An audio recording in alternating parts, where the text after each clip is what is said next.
My throat is killing me, so sorry if I sound really bad. I can tell I do already. So we're already halfway through the classic series of Doctor Who, season 13, that's what I'm reviewing now. If you want to watch any of the other season reviews, just click up in the corner now and you'll see the playlist to the other ones. So I'll start off with obviously Terror of the Zygons. I've only got 2 points to make about this. One of them is that it's a really good story. I thought it was going to be 6 parts long, to be honest. I don't know why I thought that, but it was 4 parts. And I'm glad it was. If it was 6, it would have dragged, so I'm glad they kept it as 4. And the Zygons are definitely some of the more convincing aliens. The costumes are really well designed, and they look quite menacing as well, so I think that's really good. And it's a shame they never returned again in the classic series. Planet of Evil, I thought straight away that it could have easily been a 60s story with probably Troughton. And maybe halfway through I started to get a Three Doctors vibe from it when all the antimatter stuff started to come into it.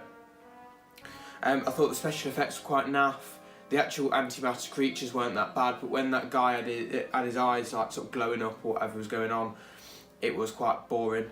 Not boring, shit. And it was just a bog standard story. I didn't love it, I didn't hate it, it was just sort of there in between. And then we get onto the Pyramids of Mars. This is my favourite story of the classic series. I'm sure a lot of you will be aware. I love how powerful they make Sutekh seem the whole time, and it makes the Doctor seem so powerless, and I think that all ties into making the Doctor's win right at the end seem that much more interesting and exciting.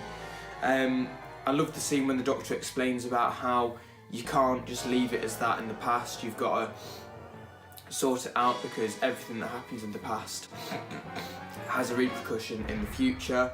Yeah, that's literally what I've got, but it's a fantastic story, and if you haven't watched it, I really do recommend you give it a watch because it is just really good. The Android Invasion, thinking about it, this is the second story of the season where they've got duplicates of recurring characters. It's very mysterious, at least it starts off very mysterious, the way you haven't got anyone walking around the village, and then over time you start to realise more and more. And I thought it was very creepy, and in a creepy way it was very uncomfortable to watch. But yeah, another one where it's just sort of bog standard, probably put it on the same level as probably Planet of Evil.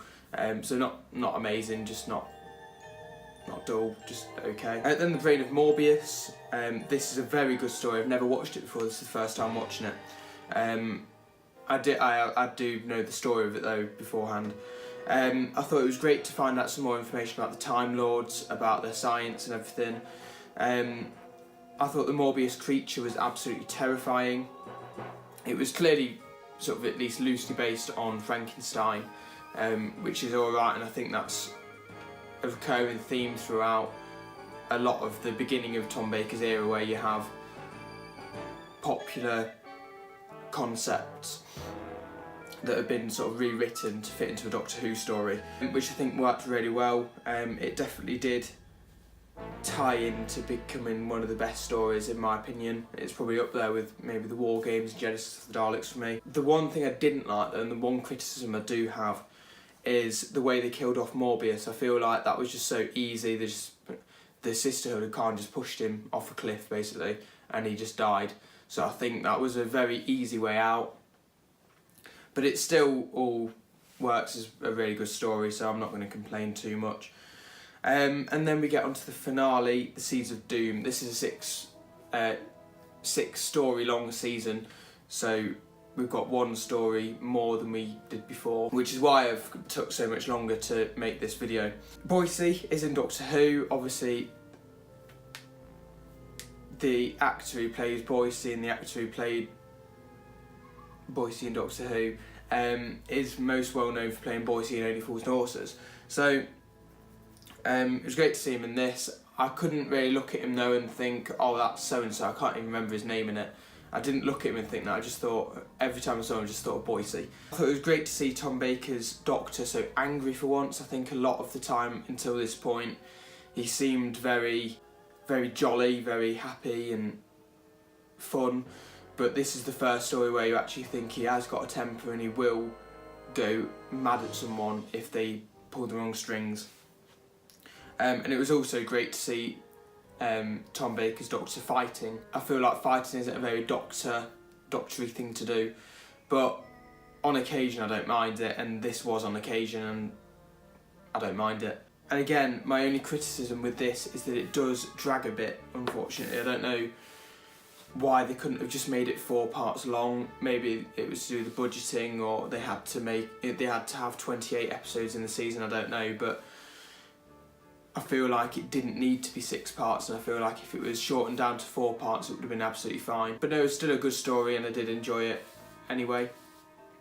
But yeah, that's the season in a nutshell. Obviously, today, the day that I'm recording this video at least, is the 22nd of December, so we've only got a 3-day wait now until the Doctor Who Christmas special.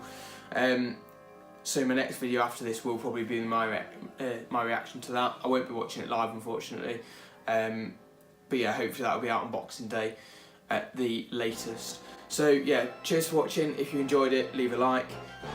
Comment down below what you thought, what your favourite story was in the season. Follow me on social medias, they're all linked down below, and I'll see you in the next video. Now then, this thing.